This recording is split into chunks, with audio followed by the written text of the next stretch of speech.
Thank you. So, in the opening session today, we spoke about, I think the panelists threw a lot of light and a lot of debate on scaling businesses, how to actually make money in the education sector, what the opportunity looks like, how do we fulfill responsibilities. So we thought, let's actually take this to the next level and talk to someone who's done exactly all of those things.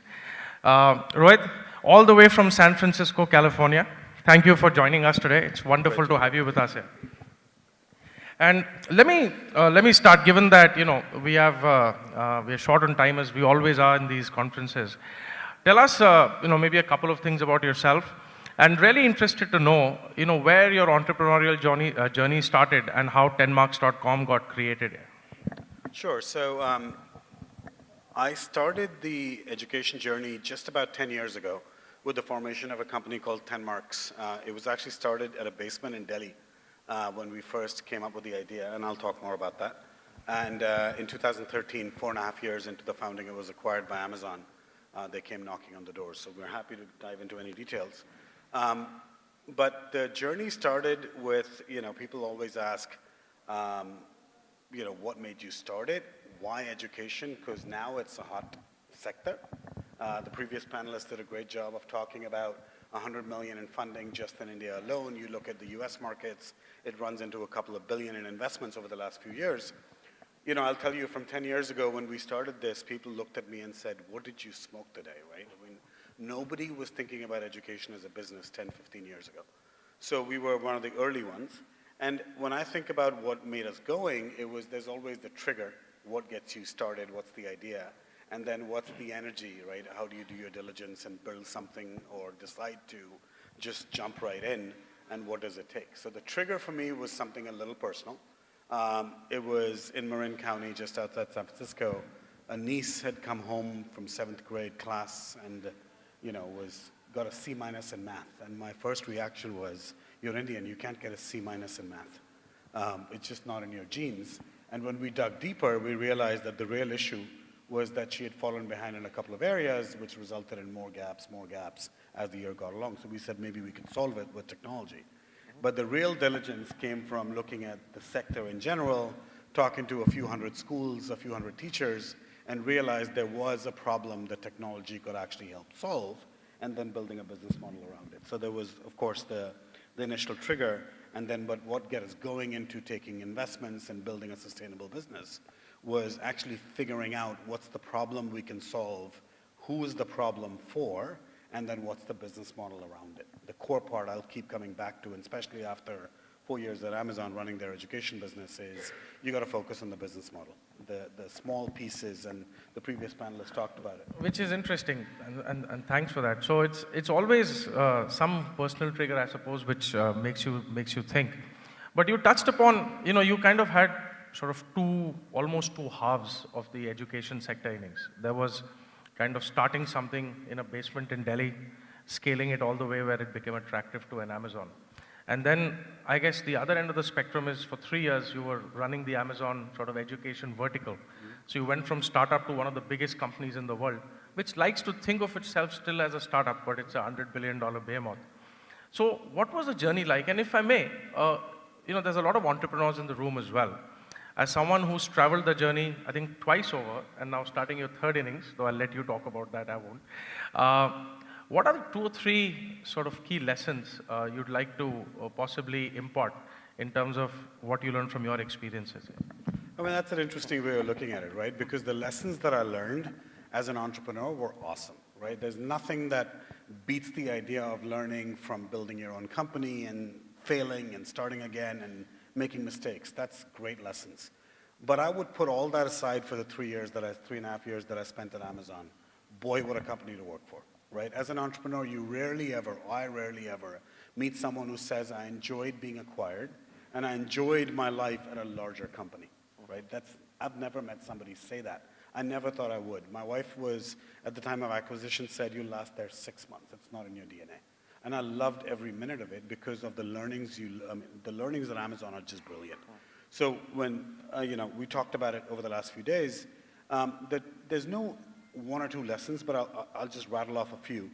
The first thing in Amazon terms, and this was even from previous advisors, was think about the problem you're trying to solve and who you're solving it for, and what's the ultimate value to them. On the previous panel, they talked about learning outcomes, right?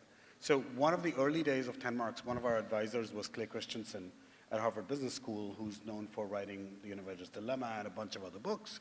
I happened to sit with him for several hours talking about K-12 education, specifically about TenMarks. And his view was, Rohit, what's the job the person's trying to do, right? Who are you building the technology for? His big view, which is kind of radical out there, is people don't buy technology, people don't buy software, they just use it to get a job done, right? So his point was, so you think about the education ecosystem, there's the student in K-12, which is where my business was. There's the student, there's the teacher, there's the principal, there's the administration, there's the financer. All these people are involved in making the education system work. So what's the job the student's trying to do? And his point was the student wants to feel a sense of accomplishment, right? And he says if you give them good learning outcomes and they do better at math or at reading or writing than they normally would have, you've achieved that goal. Interestingly, the biggest turning point for TenMarks in the very early days, 2010, was what is the job the teacher is trying to do? He asked me that question, and I said, the teacher is trying to impart learning. The teacher is trying to personalize learning for every single student. And he said, bullshit. You know, this is a face-to-face dialogue, and he says, that's bullshit. He says, the teacher is trying to do 12 hours of work in a 6-hour day. That's what the teacher is trying to do. This is US, but India is not that much different. He's like, so the problem you've got to solve for the teacher is not be one more thing for them to do, but what are you going to take away from what they're doing today that they don't see value in? And that is what changed TenMarks, right? We basically figured out that our job is to get that American teacher, 4.5 million of them across the country, and get them to not spend time thinking about what tests am I supposed to give my students? What homework should I give the students? How do I grade my homework? Think about all that time spent, because that could all be solved by technology. And the moment we figured that out, right, all the gates opened, right? So that was one. So it's interesting, just to pick up on that, so just to, I guess, to make it clear, and then I'll hand it back to you. So even as you were building the business for the benefit of the students and the pupils, somewhere along the line there was a sort of a penny dropping moment that helping the teachers was sort of the secret sauce of success here. And that's very interesting because it's not always obvious. See, every entrepreneur starts with a journey with a clear understanding, or maybe, you know, a relatively clear understanding of what market I'm trying to serve. But it's not always that clear on how to actually serve that market well. And I guess this is a great example of that. Yeah, so at Amazon we talked about you've got a user, you've got a customer, you've got a buyer. They may not and are rarely ever the same person, right?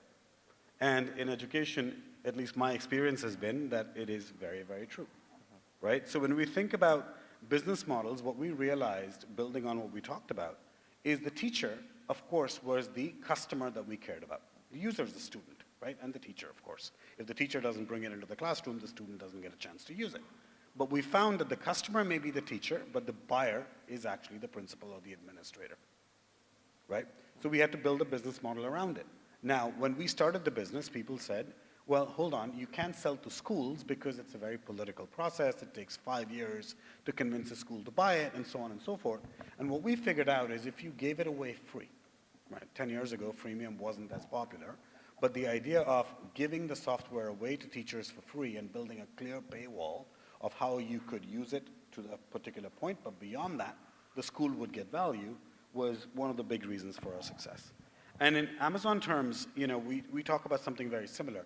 And this is public knowledge. I'm not telling you anything that's not somewhat known, is the idea of working backwards, right? So we subscribe to it, even with my new venture.